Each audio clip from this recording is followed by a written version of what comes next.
우리 서로에게 인사하겠습니다. 사랑합니다. 잘 오셨습니다. 인사하겠습니다. 특별히 오늘부터 한국교회사가 시작되는데 이 강의 제가 대단한 강의자는 아니지만 그래도 여러분들이 큰 도움이 될 거라고 저는 확신합니다. 그런 의미에서 한 번 더 서로 인사할까요? 잘 배웁시다. 한번 인사하겠습니다. 잘 배웁시다. 예, 한국교회사 하면 여러분들 물론 많이 아시는 분도 계시겠지만 어렴풋이 아마 아실 것 같습니다. 어렴풋이. 그래서 아는 분들은 좀 정리하는 시간이 되었으면 좋겠고요. 모르는 분들은 이번 기회에 새롭게 역사를 배운다는 것은 참 중요하죠. 역사를 알지 못하면 과거, 현재, 더 나아가서 미래까지 어디로 갈지 모르는 그런 상태에 빠지게 됩니다. 특별히 하나님께서 이 마지막 때에 이 대한민국 이 마지막 이때에 어떻게 이 복음을 우리 이 땅까지 흘려 보내주셨는가를 알고 배울 때 나아갈 바를 우리가 깨닫게 됩니다. 그래서 여러분 어떻게 이 땅에 아무도 주목하지 않았던 이 땅에 이 복음이 전해졌을까?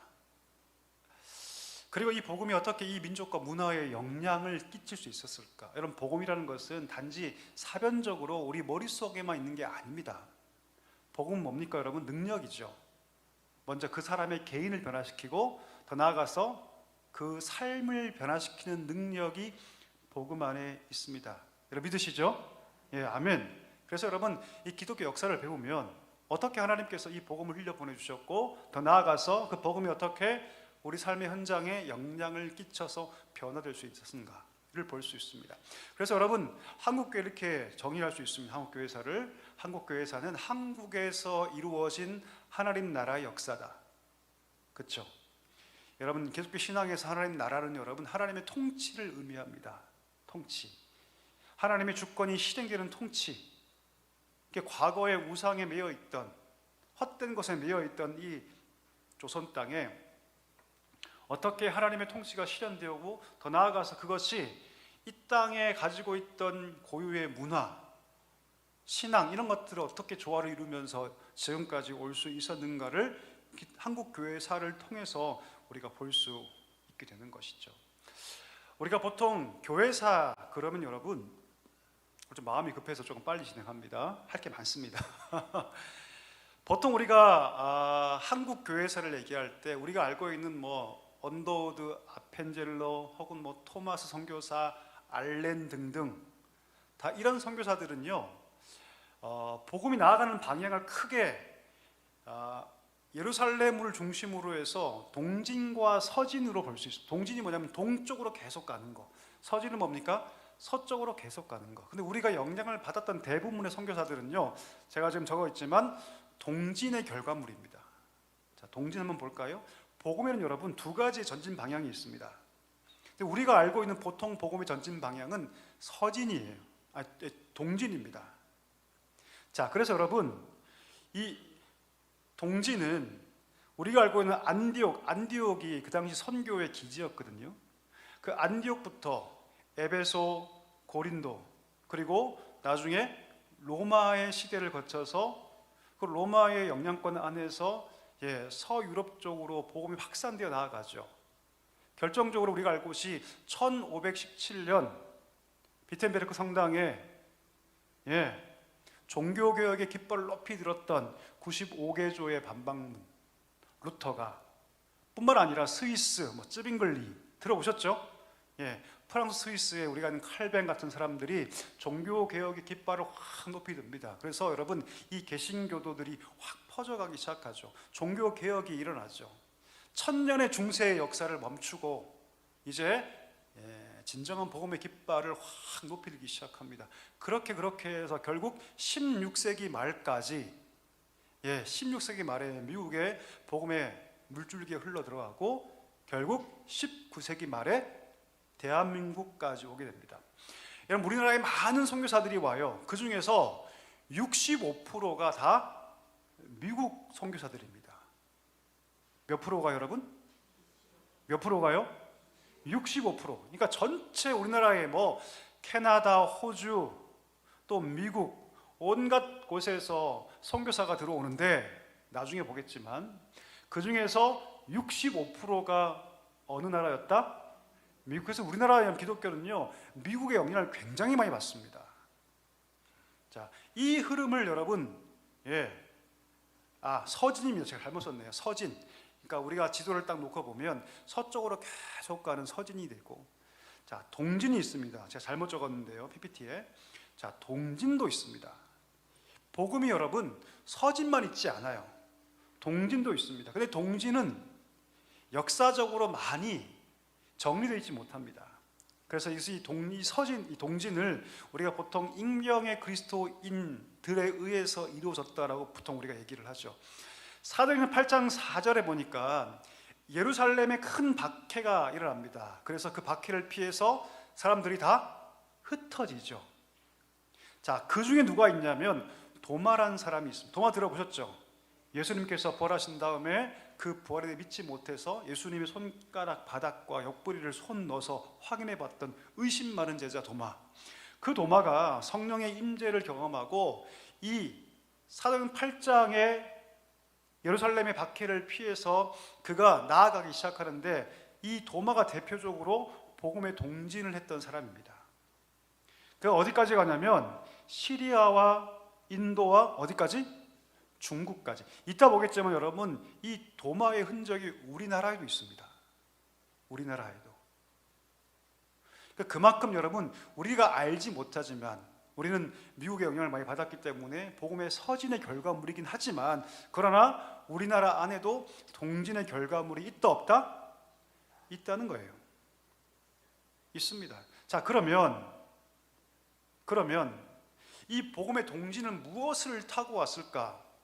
여러분, 주전 200년 전 예수님께서 이 땅 가운데 오시기 200년 전부터 이미 로마의 진나라, 여러분 진시황을 아시죠?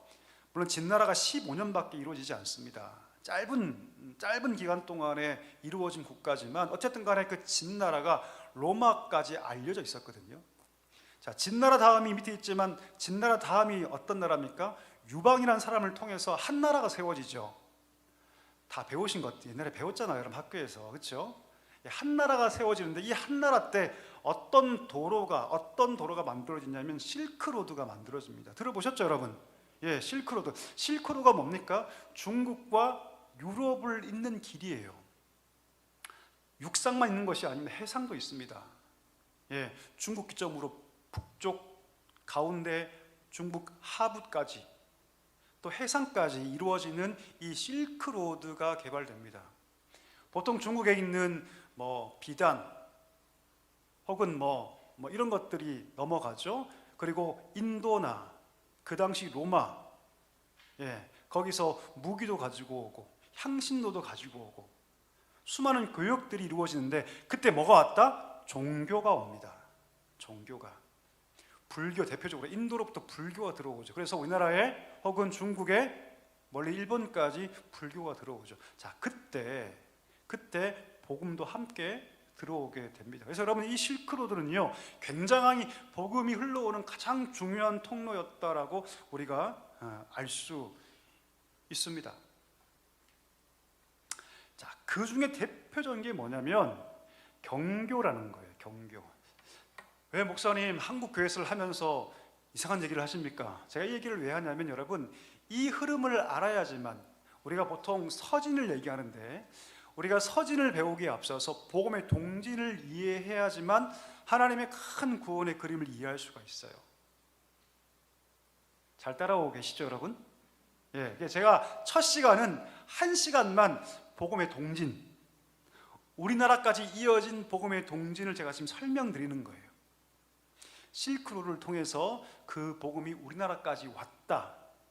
이 부분을 잘 기억해 주시고, 그 중에 대표적으로 이 경교가 있습니다. 이 경교가 뭐냐면 여러분, 네스토리우스라는 사람이 있습니다. 자, 그림 보여줄게요. 이 사람이 네스토리우스입니다.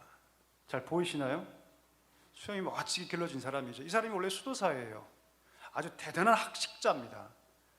초대 교부 중에 한 명이라고 얘기할 수 있죠. 이 사람이 그 안디옥 근처의 수도사인데 대단한 학식을 가지고 있기 때문에 나중에 콘스탄티노플이라는, 지금의 어디냐면 지금 여러분 튀르키예에 가면 이스탄불을 혹시 가보셨나요? 저는 못 가봤습니다. 참고로 이 이스탄불이 옛날에 이 콘스탄티노플이에요. 그러니까 굉장히 중요한 도시죠. 나중에 그럼 로마가 갈라지지 않습니까? 동로마, 서로마로 갈라집니다. 395년에 동로마와 서로마로 갈라지는데 이 동로마의 수도가 어디냐면 바로 이 콘스탄티노플이에요. 자, 중요한 도시일까요? 아닐까요? 굉장히 중요한 도시죠. 지금까지도 여러분 중요한 도시로 인식돼서 이스탄불이 되지 않습니까? 근데 여러분 이 네스토리우스가 동로마 서로마로 구별된 이후에 동로마의 수도였던 이 콘스탄티노플의 총대 주교가 됩니다. 그러니까 중요한 사람입니까? 아닙니까? 굉장히 중요한 사람이죠. 그 정도의 여러분 지적인 능력과 신앙까지 겸비한 사람이 바로 이 네스토리우스입니다. 근데 문제는 이 사람이 여러분 어떤 주장을 펼치냐면 우리 예수님에게는 여러분 두 가지의 인격이 그 성질이 있죠. 인성과 신성을 다 갖고 계시죠. 문제는 뭐냐면 이 사람이 뭘 강조하냐면 인성과 신성을 지나치게 분리해 버려요. 그래서 뭐라고 얘기하냐면 예수님께서 십자가에 죽으신 거 맞다. 그런데 예수님께서 두 인성과 신성 가운데 고통당하는 것은 인성의 영역이니 신성은 아무런 영향받지 못했다라고 얘기를 하죠. 바꿔 얘기하면 이 네스토리우스가 예수님의 신성과 인성을 다 인정하고 긍정하지만 두 본성을 지나치게 강조한 나머지 이걸 분리시키려는 시도를 합니다. 그래서 우리가 알고 있는 니케아 공의회라고, 니케아 공의회에서 이 사람을 이단으로 정죄를 해요. 자, 그러면 콘스탄티노플 정도의 총대 주교면 굉장히 영향력 있는 사람인데 이 사람을 이단으로 정죄하니 그를 따르는 사람들이 있었을까 없었을까요? 상당히 많죠. 엄청나게 많았겠죠. 그래서 한 개의 교파를 형성합니다. 이것을 그래서 여러분 네스토리우스 교 혹은 네스토리우스 교파라고 말하죠. 그래서 이들이 여러분 복음의 동진을 계속합니다. 복음의 동진을 따로 나와서 자기만의 교파를 형성하고 자기만의 교파를 형성해서 계속 복음의 동진을 하는데, 자, 페르시아를 거쳐서 페르시아, 이 콘스탄티노플이 페르시아의 수도였거든요. 페르시아를 거쳐서 인도 어디까지? 중국까지 전래되게 됩니다. 자, 그림 보시죠. 이것이 여러분 경교가 흘러간 방향성입니다. 자, 시리아, 페르시아, 스탄 국가들을 지나서 어디까지 여러분? 중국과 한국과 일본까지 갑니다. 그러니까 이 경교의 영향이 그 당시에 굉장히 강했다는 것이죠. 자, 그래서 여러분 그러면 이 경교가 어떻게 중국까지 흘러올 수 있는가? 자, 중국이 어떻게 이 경교, 네스토리우스 이 교가 어떻게 증거됐는가를 알 수 있는 아주 중요한 비석이 하나 발견되는데 한번 읽어볼까요? 대진, 경교, 유행, 중국비. 자, 이 구분하면 이해가 됩니다. 대진은 뭐냐면 그 당시에 로마를 뜻합니다. 로마. 그러니까 기독교 사상, 기독교 문물.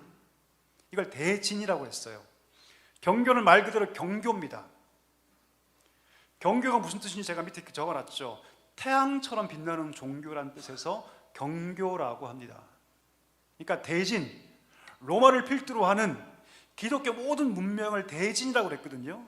그러니까 기독교에서 비롯된 경교가 중국에 유행하는데 유행 중국, 그러니까 어떻게 이 중국 안에 이 경교가 발달되고 흘러갔는가를 다 기록한 비석이 뭐다? 대진, 경교, 유행 중국비예요. 1625년에 중국 산시성에서 발견되는데 경교가 어떻게 200년간 635년에 이 네스토리우스 종교가 중국까지 흘러오게 되는데 200년 동안 중국에 퍼집니다. 여러분 200년 긴 기간입니까? 짧은 기간입니까? 엄청 긴 기간이에요, 여러분. 200년 동안 이 경교가 네스토리우스 교가 중국 전역에 퍼집니다. 처음에는 파사교로 불렸다가 나중에 빛처럼 빛나는, 태양처럼 빛나는 종교라는 뜻의 경교로 불리기 시작하죠. 자, 200년 동안 경교가 중국 전역에 활발하게 펼쳐지게 됩니다. 여러분 그런 보시면 이게 여러분 아까 말한 대진, 경교, 유행 중국비예요. 글자 하나하나 잘 보이시나요? 안 보이시죠? 무슨 내용일까요? 깨알 같죠? 예, 어떻게 경교가 중국 안에 퍼질 수 있게 되었는가를 깨알같이 다 기록해놨어요. 이게 1625년에 발견됩니다. 이걸 통해서 200년 동안 경교가 중국 전역에 다 퍼졌구나, 흘러갔구나. 자, 그럼 여러분, 이 경교가 심각한 이단일까요? 그렇지 않습니다. 많은 학자들이 여러분, 비록 니케아 공의에서 이 경교가 정죄당하긴 했지만 심각한 이단은 아니거든요. 그래서 복음의 역사가 여러분 이 중국까지 흘러간 것을 우리가 알 수 있게 되는 것이죠. 자, 그러면 그 경교가 한국에 왔을까요? 오지 않았을까요? 왔습니다. 왔어요. 자, 당나라 때, 이 당나라 때가 여러분 경교가 가장 꽃피웠을 때거든요. 중국 안에서. 이 당나라 때 우리나라가 어떤 시대였냐면 통일신라 시대입니다. 통일신라 시대 때 이 당나라하고 통일신라가 활발하게 교역하거든요. 통일신라가 어떤 정책을 펼치냐면 친당 정책을 펼쳐요. 그러니까 당나라를 거부하는 게 아니라 당나라를 최대한 가서 배우자. 그래서 수많은 사람들이 당나라에 가서 당나라의 선진 문물들을 배우고 돌아오죠. 학문들을 배우고 돌아오죠. 그때 수많은 유학자들이 어떤 영향을 받냐면 중국 안에 있는 경교의 영향을 받습니다. 그래서 결국 이 경교가 어디까지 여러분? 한국까지, 대한민국까지, 이 조선 땅까지 들어오게 되는 거죠. 그 당시엔 통일신라 시대였고. 자, 그래서 여러분 그 증거가 무엇이냐면 우리나라 불국사 아시죠? 불국사 안에 이런 십자가상이 발견됩니다. 십자가상이 무슨 말이냐면 그 정도로 여러분 우리나라에 불교가 꽃피웠다는 당시 아닙니까? 그렇죠? 우리나라에 이 기독교 영향이 분명히 있었다는 것을 반증한다고 할 수 있죠. 자, 두 번째, 현재 영주시에 가보면 옛날 지명으로 영풍군이라고 얘기하는데 어떤 석상이 있냐면 양각화로, 여러분 보이실지 모르겠어요. 자, 여러분 보실 때 왼쪽 보면 암벽이 있죠. 암벽에 여러분 잘 안 보이실 텐데 거기에 한 사람의 모습이 이렇게 두 손을 모은 상태로 양곽화가 새겨져 있습니다. 자, 그런데 기존의 불교, 보통 이런 건 불상들이 많죠, 그렇죠? 그런데 기존의 불상의 모습과 아주 달라요. 그리고 그 양곽화 왼쪽에 보면 글자가 서 있는데 처음 보는 글자입니다. 바로 히브리어예요. 히브리어로 도메, 그러니까 도마란 이름이 쓰여 있어요. 그리고 지금 그림에 나오고 있지 않지만 그 아래 뭐라고 쓰여 있냐면 야소화왕 이런 글자가 있는데 이 야소화왕이라는 이 글자는요, 제가 밑에 글을 적어놨지만 예수님을 뜻합니다. 그리고 인도자라는 글자가 적혀 있어요. 한자로 야소화왕 인도자. 그리고 그 위에 히브리어로 도메 분처라고 적혀 있습니다. 많은 학자들이 이 양각상을 연구할 때 이거는 여러분 도마의 증거다. 도마가 중국까지 혹은 우리나라까지 직접 왔는지 아니면 그 사람의 일대기나 내용들을 듣고 했는지는 모르겠지만 분명히 우리나라가 그 영향을 받았다라고 할 수 있죠. 다 지금 제가 복음의 동진을 얘기하고 있는 겁니다. 이해 잘 따라오고 계시죠? 예. 자, 이렇게 한 그림이 있습니다. 이렇게 경교가 중국까지 흘러오고 통일신라 시대에 당나라와 활발한 교육을 통해서 우리나라가 복음의 영향을 받았다. 이게 한 그림입니다. 자, 두 번째는 천주교예요, 여러분. 목사님 갑자기 왜 다른 종교 얘기를 하십니까? 라고 할 수 있는데, 여러분 우리나라가 처음으로 개신교, 소위 개신교를 받기 전에 이미 그 예전부터 우리나라에 여러분 천주교가 전래되어 있었습니다. 들어보셨죠? 자, 그러면 우리나라에 언제 천주교가 처음으로 접촉됐는가? 언제냐면 1592년에 임진왜란을 통해서입니다. 자, 임진왜란을 일으킨 일본 장수의 이름 혹시 아십니까? 도로 시작합니다. 도요토미 히데요시라고 들어보셨죠?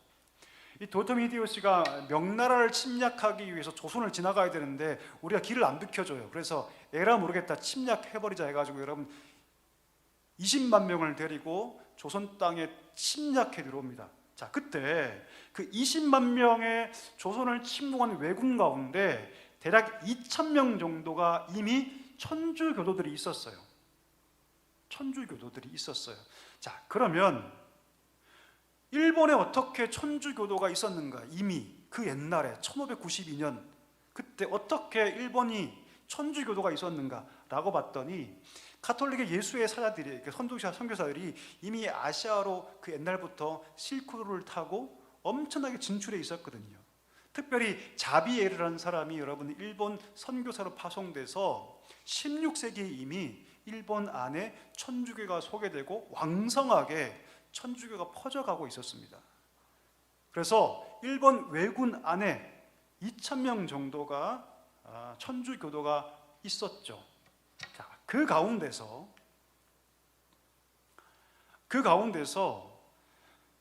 그 왜군 가운데 외장이 있었는데 제가 적어놨지만 고니시 유키나가라는 그 외장이 천주교도인이었습니다.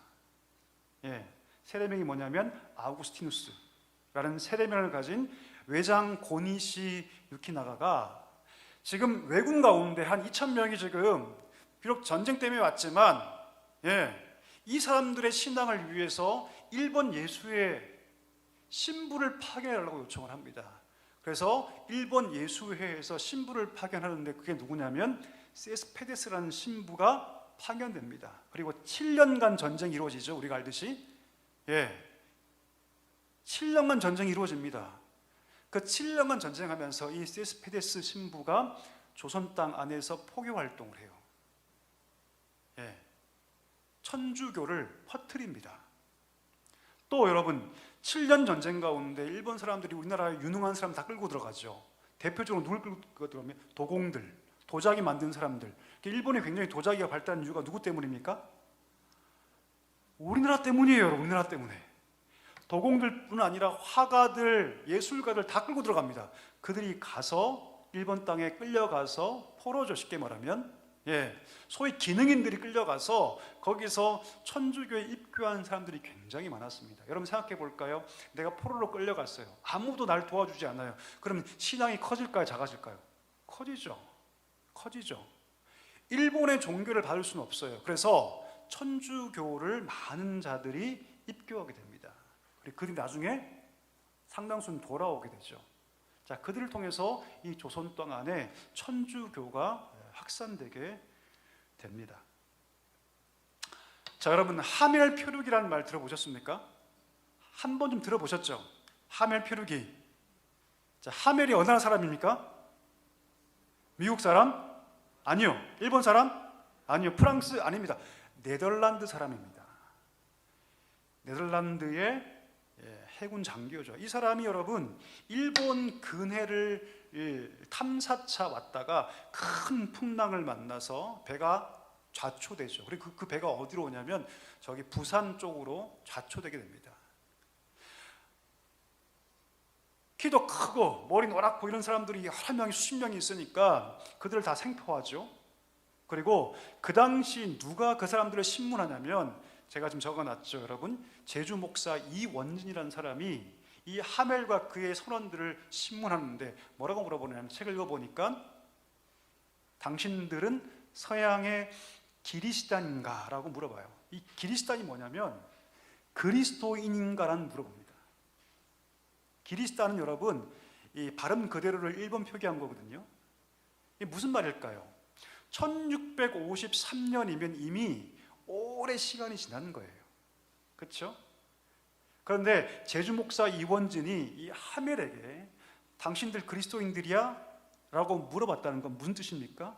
이미 조선 땅 안에 천주교가 많이 퍼져 있었다, 전파되어 있었다는 것을 반증한다고 할 수 있죠. 그러니까 우리가 기독교의 복음, 개신교가 우리나라에 들어오기 전에 이미 이 땅 가운데 카톨릭이 많이 퍼져 있었습니다. 그렇죠? 제가 이 얘기를 왜 드리냐면 이 전제를 우리가 알지 못하면 나중에 한국교회사를 배울 때 이 배경을 이해하지 못하면 이해가 쉽지 않은 부분들이 분명히 있기 때문에 그래요. 자, 이렇게 여러분 천주교가 퍼져가기 시작합니다. 자, 이건 접촉이고요. 본격적으로 우리나라에 천주교가 확산된 것은 무엇이냐면 중국에 있던 예수의 선교사들 때문에 그렇습니다. 아까 얘기했죠. 이 실크로를 통해서 천주교가 이 전래가 되는데, 대표적인 사람이 누구냐면 중국에 체류하던 예수의 선교사들 중에서 가장 유명한 사람 마테오 리치 들어보셨습니까 혹시? 이 마테오 리치가 여러분 책을 하나 써요. 어떤 책이냐면 천주실의라는 책을 씁니다. 이 책이 무슨 책이냐면 여러분, 중국의 기본적인 사상과 기독교가 배척되는 것이 아니라 중국의 유교적 가치와 이 기독교가 융합될 수 있다고 그들은 봅니다. 이 마테오 리치가. 그래서 그런 관점에서 책을 쓴 게 뭐냐면 바로 천주실의예요. 1603년에 기록하죠. 자, 이 천주실의를 누가 조선에 소개하냐면 이수광이라는 사람이 조선에 소개합니다. 근데 여러분, 조선 땅에 17세기부터 어떤 일이 벌어지기 시작하냐면 실학파가 등장해요. 실학파 혹시 들어보셨습니까? 실학파? 잘 따라오고 계시죠? 그만할까요, 여러분? 조선은 여러분 고려 다음에 세워진 나라지 않습니까? 고려는 여러분 어떤 종교를 믿습니까? 고려는 불교, 그렇죠? 그런데 고려가 망하면서 불교의 폐단을 보게 되고, 조선은 여러분 불교를 따릅니까? 따르지 않습니까? 따르지 않아요. 그래서 통치 이념으로 뭘 갖고 오냐면 중국에 있던 성리학을 갖고 옵니다. 성리학을. 이성계 들어보셨죠? 정도전 이런 사람들이 여러분 불교를 억제하고 불교를 멀리하고 성리학을 조선 통치의 기본 이념으로 삼아요. 이기론이라고 하죠. 이기론. 그렇죠?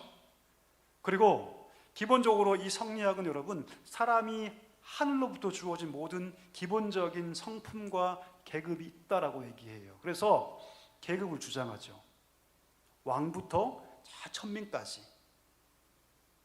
문제는 무엇이냐면 이 성리학이 굉장히 관념적이에요. 백성의 삶과는 아무런 관련이 없습니다. 그래서 17세기부터 조선 후기부터 여러분 어떤 게 발달하기 시작하냐면 실학자들이 등장합니다. 정약용 들어보셨나요? 정약용 들어보셨죠? 대표적인 실학자 목민심서 들어보셨죠?